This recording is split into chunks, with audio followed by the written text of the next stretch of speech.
Hello, everybody, and welcome back to Base Paths and Brewskis. Today, we got episode 28.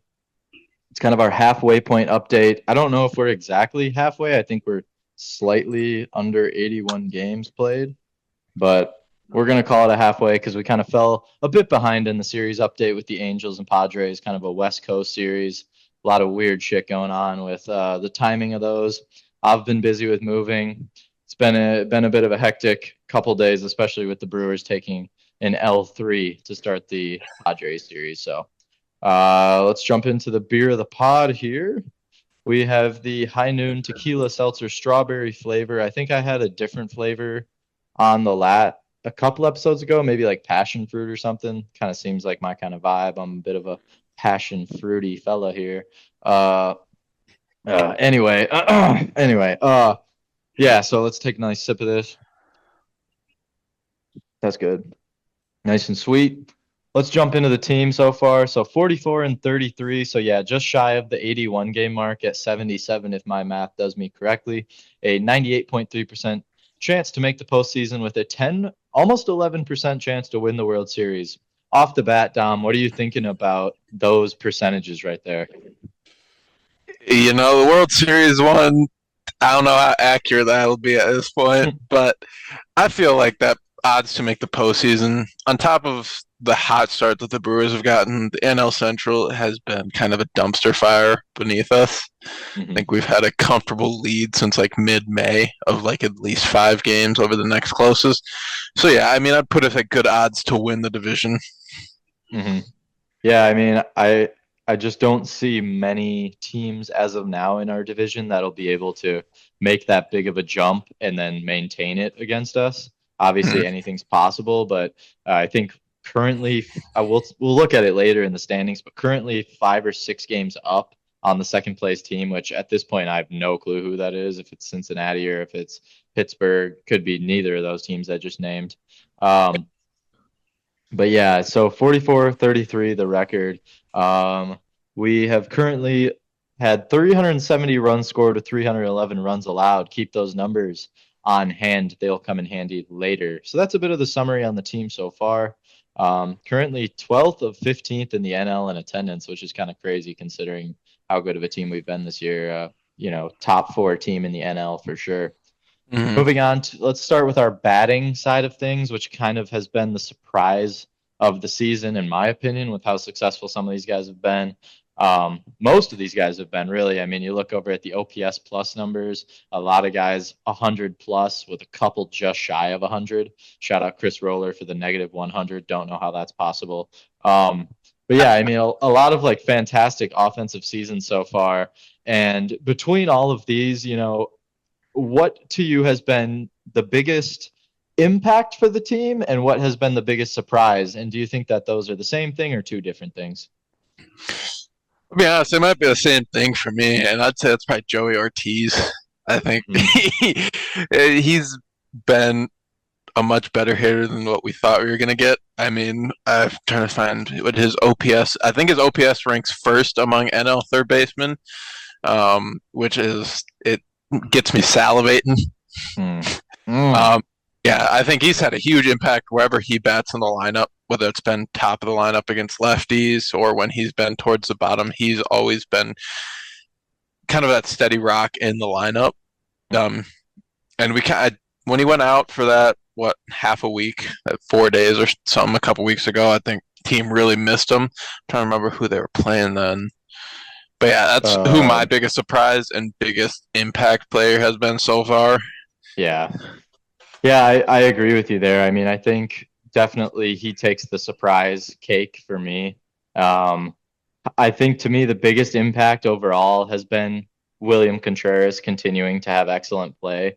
I think it's kind of taken a dip down here a little bit. I know his batting average had been around the 320s earlier this season, dropping down almost 30 points now. But the OPS is still around 800, which is kind of a number you definitely want to be at if you're one of the more solid hitters in the game. So he's Yeah. been a huge impact. One thing I did notice that was kind of an odd thing to me is the 11 double plays grounded into by William Contreras. It does seem like he is a guy who will put the ball in play with, runners on, and oftentimes not just a runner on first. And he seems to, make 2 quick outs, which is definitely, definitely has been a theme of our offense over the past 20 or so days as we kind of kicked off into June here, and almost to July, really. I mean, months kind of flown by. It's been a tough month for the offense for sure. I mean, that was a number that was kind of shocking to me. And another one that also kind of caught me by surprise was Christian Yelich with 15 stolen bases. I mean, dude's kind of getting it done all over the field. He's been a solid stay in right field or left field, excuse me. He's been his kind of newfound on base machine, almost a 400 on base percentage. While he obviously has missed time, the plate appearances are shy of, I believe, what would be considered like, what is that, like eligible for like batting awards or what? Yeah, like batting average eligible or whatever. Which is, that does help your rate stats like that a little bit. And I mean, even he's cooled off as of late and still has great numbers. I think that can kind of be said for almost the entire offense, really. It does seem like we've taken a bit of a chill period here, and we've still got some dudes who are just raking out there right now. Gary Sanchez, hands up, he kind of got me here a little bit. 99 OPS plus is not too bad. I mean, 100 is basically saying you're a league average hitter. And there were times where I probably didn't have the words come out of my mouth. Gary Sanchez really looks like a league average hitter right now. Yeah, no, that's the exact. I was on the far end of the spectrum of Yeah. is this dude on our team? Yeah, especially when we saw kind of what spring training had with Eric Haas, who we had kind of brought up the other day. And I think that's definitely a surprise too. But in terms of this offense, do you think that the way that they've been playing is sustainable over those first 2 months, as we've kind of seen now into June, how it's taken a bit of a nosedive? What do you think has been the difference between the struggles as of late compared to the, top of the league level offense that we saw in the first couple of months? Shoot, I'm trying to find the stat that I saw earlier, but I think I think it's just a weird dip for the month. I think I saw the team slugging percentage for the month was like in like the 400s or 500s, so extremely down from what we saw in April and May. And honestly, I just a nasty slump that most of the team is going through. And watching the games, you can kind of see like we're grounding into a lot of double plays. Not hitting for much power. We're getting a lot of bloop singles, stuff like that. Obviously, today it ended up working in our favor, but just not those gap shots that we're used to seeing. Not many home runs outside of Willy Adames just being Willy Adames once the sixth inning hits. So I just think a bit of a slump team wide, but I honestly don't think it's a huge thing to worry about. Yeah, I mean, another thing that kind of just popped off the page to me a bit looking at it is, if you look at Willy Adames strikeout numbers, 72, William Contreras 67. That kind of puts them both on pace for 150 plus strikeouts this season, which, when those are two guys that are, a 2 hitter in your lineup, a 4 hitter in your lineup, a 3 hitter in your lineup, like striking out like that, as it seems like has been, what's been going on a lot more recently, it can be a killer, especially when you have 11 and 8 double plays grounded into respectively too. So, I mean, to me, those are two stats that kind of show some of the holes in this offense. And, we talked a couple of weeks ago, or, a month or so ago, and we were riding high, basically saying we don't need to add anyone in terms of a bat. It basically needs to just be the pitching that is revamped. But I mean, this offense has looked tough, and just compared to the first 2 months and how exciting it was and how many runs we were scoring, it's definitely been a whole different story. I think I saw a stat, or I heard something where I think we have 11 games that we've won where the opponent has scored 5 or more runs, and only one of them has come since like June 1st or something like that. Or the last one was May 31st, I believe. Some stat to that degree, basically showing that, we were relying on our offense for a good chunk of the beginning of the season. And now that the offense has taken a bit of a dip, the pitching hasn't really picked up their end. And I think that's a bit of a natural transition here into kind of the pitching, unless you had anything you wanted to wrap up with the batting. I mean, this has been more of the talking point this season in terms of some of the negatives of this squad, which is something as a Brewer fan we're not typically used to. So, anything you wanted to wrap up with the hitting, or are you ready to bounce into the pitching here? Yeah, one name comes to mind as to why he's still getting a consistent number of at bats, and that's Jake Bauers. But Mm-hmm. we'll move forward. Tyler Black got called up recently, so hopefully he starts taking more of that playing time for Jake Bauers. But God, am I sick of seeing him? Yeah, I'm gonna be quite honest. I didn't see a ton of the Padre series. I watched some of the game today, but I was pretty busy this weekend. How did Black play? I didn't get to really check out. I guess I can probably pull up my computer here and check out Hey, he what he started. did. He batted second today. Okay. Want to say he got a walk, he got a single, drove in a run.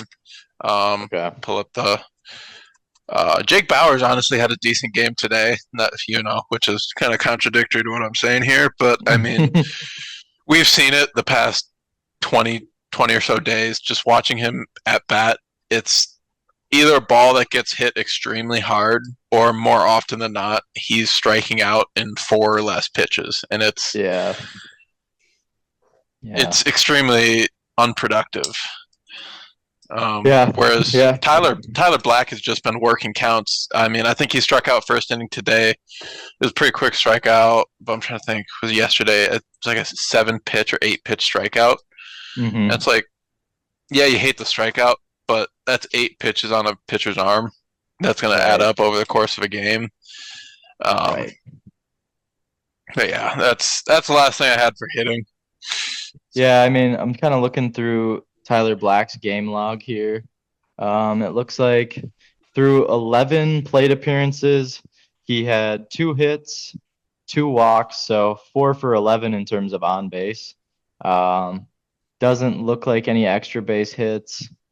He had 2 strikeouts in those 11 plate appearances as well. So kind of an odd guy. Can't really get a read on what his big strength is. I know in the minor leagues he had a lot more power that a lot of people are kind of projecting to fizzle off, quote unquote, somewhat once he reaches the majors and focus on more of the bat to ball skill type play, the gap power, just being able to hit it into the alley and run a bit. He is a decent athlete. So yeah, I mean, I think he can have a big impact, and whether or not that's bigger than Jake Bauers is so far, we'll see. I'm hoping it's bigger than Jake Bauers' contribution so far, considering what it's been. But I mean, he's been a good defensive player for us as well, so I can't rip on him too much there. But let's bounce into the pitching here. And to me, the thing that really has been standing out is the performance of Freddie Peralta. Obviously had a good last start. I thought it was 6 scoreless innings from him, which was definitely a good way to kind of, right the ship a little bit in terms of how he had been pitching. So yeah, 6 innings, 8 Ks. What did you think about that? And was that, I mean, that to me, that was a big breath of fresh air. I don't know about you. Yeah, it was a game that he very much needed. What was it? The last 3 starts before that, it was 3 earned runs, 6 earned runs. So going out and pitching 6 scoreless, I think it was something that he very much needed in terms of his own confidence, as well as the team needed, because when he's playing well and playing up to that potential ace that he is, I feel like overall we are much better as a team when we know we can kind of pencil in that Freddie Peralta is going to have a good start. Mm-hmm. Yeah, it looks to me the last time before June 19th, which would have been Thursday was that started? Was that against San Diego or Wednesday? Wednesday to end the series against LA. Yeah. It looks like since that date, the last time he pitched 6 or more innings was May 22nd. So, I mean, that was almost a full month ago that he did that. And when he's a guy who's considered your ace, considered the big guy of the staff, it's it's definitely good to see him starting to bounce back. But I definitely think he's been picked up by a lot of guys. Tobias Myers, I think I saw after today's start a .071 ERA through the month of June. I mean, Mhm. did not have that one written down as a potential thing of to happen By this season. I mean, that Tobias was Ace crazy. Myers. Yeah, yeah. So by Ace Myers, man, towing the And rubber. in the month of June, he's been lights out. He's been a nice surprise since Freddie's been in his June has been rocky for him. It's nice that somebody else could pick up the slack a little bit. We could pencil in for a decent start, which he had Yeah. another good today against the Padres, against a lineup that was killing us the 3 nights before. Mhm. Dude, yeah, I mean, I think that goes to show kind of what I stated earlier about the 5 runs and still winning games. I mean, in the past, it was like if we scored 4 runs, we pretty much had the victory. And now, I mean, it's not that Brewers team anymore, where it seems like, we do have to score 6 plus runs to win games. And I mean, today we had what, like 6 or 7 runs today. I mean, we put up a decent amount, and it wasn't necessarily fully needed. We kind of went a little overkill, but I mean, the past couple Pretty games leading up, six. yeah. It was because it was 5 in 1 inning, and like I want to say 3 or 4 out of the 5 hits were little bloop shots. Willie Hmm. Adames to lead off the inning skied one into center field that was like just in between Ha-Seong Kim and Jackson Merrill out there. And Hmm. then let's see, Blake Perkins, another one, skied one down the line, barely in. Hmm. So I think the average on the inning for exit velocities was like in the 70s. Oh. So it was nice to see a good number put up, but God, was it not pretty. Yeah, and I mean, at this point of the season, a win is a win, and when you have the record we have, that's why you perform so well early, so that in case you have a slip up series like this, it's not like, oh, now it's like, oh, we're maybe 5 games ahead of the next team in the division, instead of, oh, we just dropped below 500 because we had a stinker in San Diego. Yeah, I mean, this series was a 6-7 loss, 5-9 loss, 4-6 loss, and I just think about like in years past having you know, a team score 6 or more runs in 3 consecutive games against us would have been like, hit the panic button type shit because our offense wouldn't have been able to keep up. But I mean, we still made some of those close games. I think yesterday's game was a bit of a fluke in terms of the score. I mean, it was the Bryce Terang grand slam that gave us all our runs. So it basically was one swing of the bat that made it a close game, and then we were down 6-0 most of the game before that. Um, but I think the pitching is kind of the part of this team that needs to start picking up the offense. I think it was kind of irresponsible to look at the offense as sustainable all year, as good as they were playing. I mean, it was not expected for this team to be, some people didn't even expect it to be a middle of the road offense, and we were performing like a top offense in the league. So it was kind of going to be coming that we'd have a slump like this, and now it's time for the pitching staff to come out and really show up. And it sucks that we can't have like the bullpen guys go out and throw every game because those dudes are kind of lights out. But I mean, it's definitely been the starters who need to pick up the slack. I always feel comfortable with Tobias Myers. Colin Ray, I've been feeling much more comfortable with. I hope he doesn't make me eat my words there. And then it sucks seeing Robert Gasser, obviously electing to take the surgery on his elbow. I believe just Tommy John surgery, basically.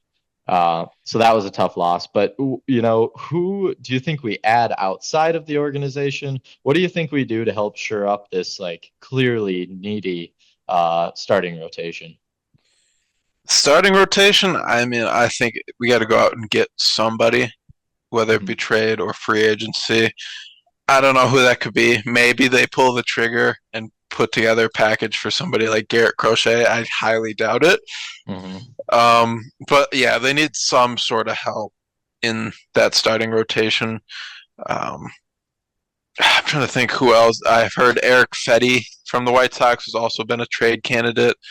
I don't Yeah. know how Who's he's the been performing this so far. yeah, who's the Angels pitcher. I've heard is it Which one? Anderson? Tyler Anderson, the lefty.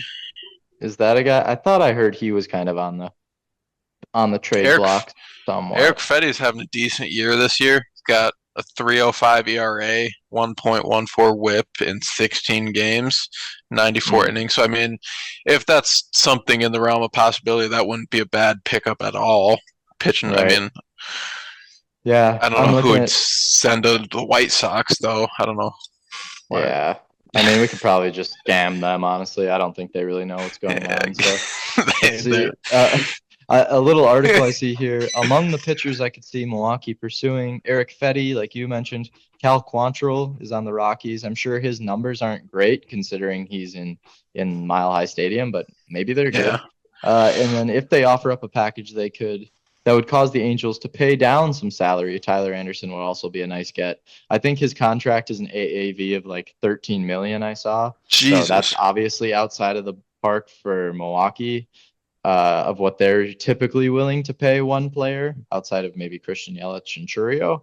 Um, but yeah, I think that if we could get one of those guys, if not like two, if it wouldn't cost too much, that'd be pretty amazing. Otherwise, I don't know how many pitchers are in free agency right now, but I mean, maybe we could get a dude off waivers. We seem to be really sick at doing that for some reason. Like we pick these dudes up like Brian Hudson, and all of a sudden he's like a super high leverage all star caliber, Yeah, reliever, a 466 ERA plus. Like, are you shitting me right now? Like, that's what is insane. that? Yeah, I think like, he's I think he's been statistically a top three reliever in baseball this year so far. oh yeah, I wouldn't doubt it. Uh, I mean, 40 innings, 46 strikeouts. That's got him at a 10.4 K per nine, just behind our closer, Trevor McGill, and Freddie Peralta at 11.6. Shout out Jared Koenig as well, having a great season. I'm always riding him. I mean, I'm always Pause. uh But uh, anyway, yeah, I mean, I think we have the guys in the back end to do it. Pause. But I think if we can get that starting rotation shirt up, surround Colin Ray, Freddie Peralta, and Tobias Myers, I think those are the big three we build around. Bryce Wilson could be, a spot starter, long relief is kind of what I'd prefer. But he hasn't been too terrible, honestly, as a starter. He kind of had one blow up start this season that really elevated his ERA. I think he gave up 7 runs in one start, and besides that, he's been pretty good. But I mean, he's go ahead. he started a game against the Padres.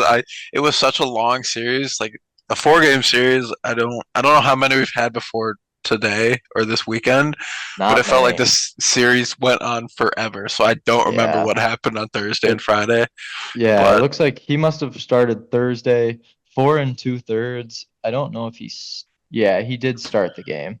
So he started 4 2/3. It was a righty heavy lineup, so I don't think the opener was in play, the Jared Koenig opener. And yeah, it looks like he went 4 2/3, 7 hits, 5 earned runs, kind of another blow up start. I'm trying to yeah, look like up to this point in the season, he has had. It looks, how many games has he started here? Started middle of April is kind of when he started taking over that duty.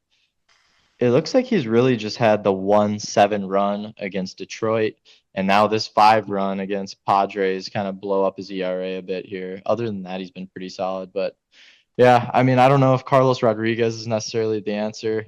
7.3 ERA right now with the 5.58 FIP. I mean, it's just kind of not sustainable pitching.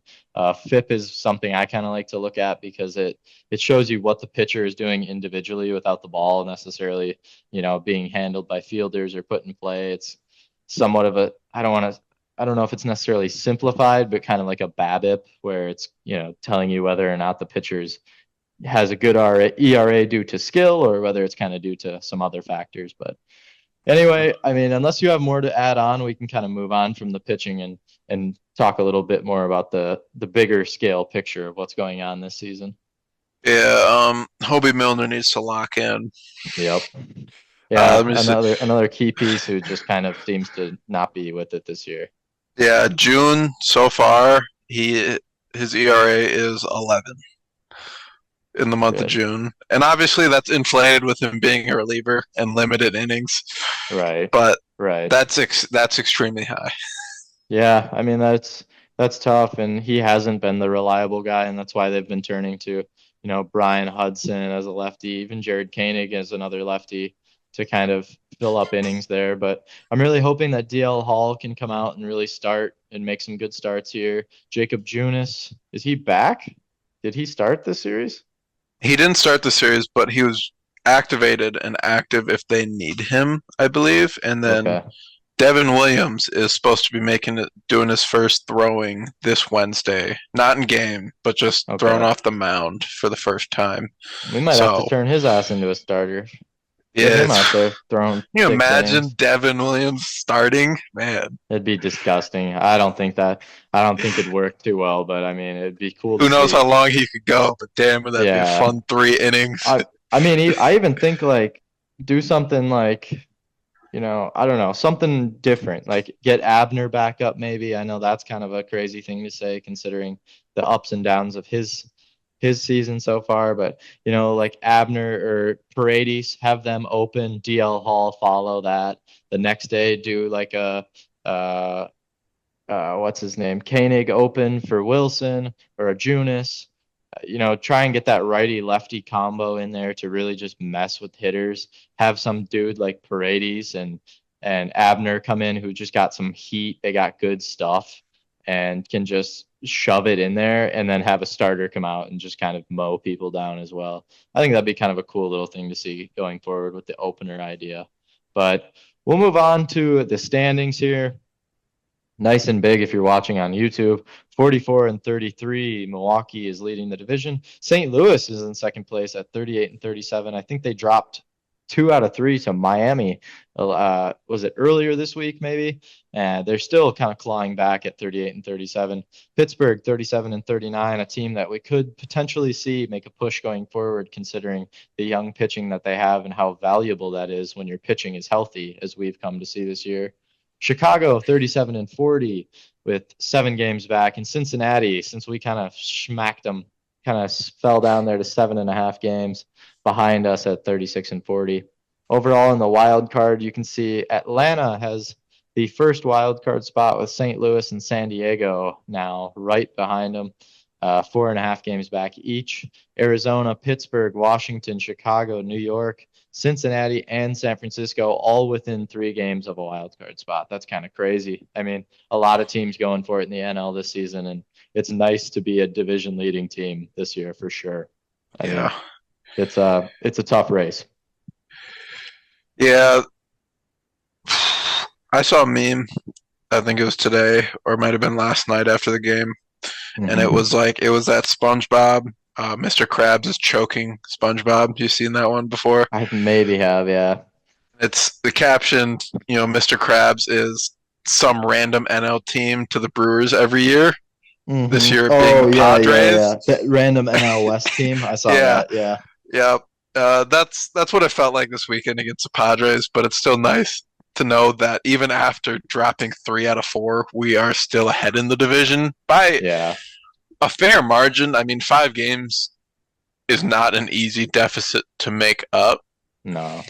No, I mean, I think that's like, 2 bad series from us and 2 really good series from whoever's below us. That's the way I like to look at it. So as long as we continue to win series or at least take like not get swept, I mean, it's going to be a pretty hard lead to kind of come back from for some of these other teams. Yeah, and I found a stat also that the Brewers have never been they haven't been very good in June for like the last 10 years. So this year so far they're 11 and 10. Mm-hmm. Last year they were 14 and 13. In 22 they were 12 and 15. 2019 they were 13 and 13, and that 2018 season they were 12 and 13. So Oh, dang. June just hasn't been the Brewers month for quite some time now. Yeah, So and I mean, it doesn't have to be when you start out as hot as we have been, but yeah, you definitely can't let it trickle into July or even bleed into August by any means. That's when it starts getting a little risky. All right, the outlook of the team. Um, I will have you do one thing that you think the team needs to continue, pushing and doing good. Maybe one of the best, one of the things you see as being the best that this team has done this season, and then maybe one thing that you see as something that the team can definitely work on going forward, and the biggest issue you would like to see them address.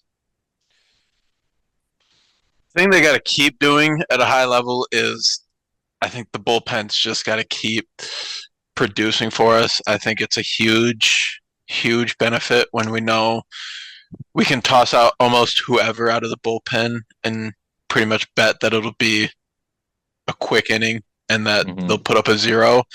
Obviously, I think like Homie Mulder, as we mentioned, or even Joel Payamps have been struggling a bit, Hmm. but there's still plenty of dudes in that bullpen. Like we said, Brian Hudson's playing to a top reliever in baseball level right now. Trevor McGill has been lights out as a closer. Jared Koenig's been very solid. Um, Elvis Peguero has been picking it back up after he struggled a bit. I want to say early June, late May. Um, but then also getting Devin Williams back, DL Hall, who maybe starts out in a long reliever position until he's fully rehabbed. Maybe he goes back to starter, and then maybe Bryce Wilson, as you said, also goes to more of a long reliever role. I think that's a huge benefit when you have so many guys in the bullpen that can give you scoreless innings. And I think right now what we've struggled with is, you know, a guy like Bryce Wilson, who's maybe hasn't been a starter very much in the past, having him try to start, where maybe he is better suited for a, you know, 2-3 inning span versus a asking him to go 5-6. So I'd say bullpen number one thing they got to keep doing at a high level. Um, on the other note, thing that they really got to get in hand will probably say the starting pitching. As we've harped on already enough, it's injuries hasn't helped, but we're outside of one or two dudes right now. Everybody else is kind of a question mark on if they give us a good start or not. You know, it's really a coin flip on either this guy gives us 5-6 good innings, or he's in there for 3.5 and gives up 6 runs, and then we're out of the game. Yeah. Yeah, yeah. I mean, I agree with a lot of what you had to say there. I think in terms of the strengths, and what I'd like to see continue, I'll just try and go a different direction of what you said, because I agree with both of the things you said, for sure. I think, to your credit with the bullpen pitching, I think a lot of it also has had to do with our, pretty solid defense, which we do see that when the defense is making, not as many plays or making errors, Bryce Terang occasionally will, boot a ball once in a while. And it seems like when that happens, it's typically a game that we're not as competitive in. I don't know if it's a lack of focus or what it is, but I think the defense that we've been playing has been so solid that that's what really needs to continue. Blake Perkins in center. I mean, we've had Gold Glove efforts all around the field. Joey Ortiz, if he doesn't win a Gold Glove, I mean, that dude's been a wizard at third base. I know it'll be tough with Matt Chapman in the NL now to win a Gold Glove, but dude, he has been balling. I Yeah. think in terms of the thing I'd like to see fixed or maybe addressed, I guess I should say, is the lefty slug, the lefty power hitters. Christian Yelich has, we didn't come into the season relying on him as a power hitter from the left-hand side, despite his history. However, the 492 slug he sports right now is easily, the highest on the team. Whether he's a qualified hitter or not, I consider how much he's done to be somewhat qualified for this team. The next guy on the list as a lefty hitter comes in the fifth place spot on the team behind Joey Ortiz, William Contreras, and Willy Adames is Bryce Terang. And relying on Bryce Terang for lefty power is not a winning formula, in my opinion. I think whether it's Tyler Black, Garrett Mitchell, some of these guys need to come together, and I don't think they're going to single handedly change that lefty power dynamic, However, I think it can be a good team effort, which seems to be a lot of what the Brewers look to do regardless, kind of chipping away all together for the greater good, rather than just having one or two absolute sluggers that, like, the Ryan Braun Prince Fielder days that just take over games themselves. So, I mean, that's kind of the thing I hope to see going forward, because we've obviously got it in Joey Ortiz, William Contreras, and Willy Adames, all in the 440s in terms of slugging. From the right hand side of the plate, I think it's time for that left side to, really put together some good power numbers here. I think that's kind of what's been lacking, and it shows when we have runners in scoring position and we're grounding into double plays or just hitting singles and not really taking advantage of the situation fully. So it's kind of my 2 cents on it. Anything else you wanted to add? No. Cool. Well, I think that was a good episode. We'll end it with a B&B trivia. As of today, which is June 23rd, what is the Brewers' run differential? There's A, plus 59, B, minus 59, C, plus 13, or D, plus 27. Dom, you don't get to answer today because you did the research for this question, so pat on the back to you for that one. Thank you. I think I fucked up the research. I'll be honest. It was That's all right. That's all right. The source was not up to date. Hey, that's whatever. We'll take it. We'll take the answer is the plus 59. Whatever it is, it's a pretty big plus number, which usually means you're winning more games than you're losing, despite the Cardinals being a wild card team, and I believe they're a negative run differential, or at least close to negative. Minus 33. It's close to that, though. It's close to that. So, yeah, minus 33. Welcome to the playoffs. B&B beer requests. If you have any beers you've been dying to try, have a go-to beer that I need to try, comment or reach out on any of the socials listed below with what I should drink next. Thank you, everybody, for listening. And I hope the Brewers can make these changes we kind of talked about and continue the success that we've had early on this season. Thank you for listening, everybody, and have a good one. Peace.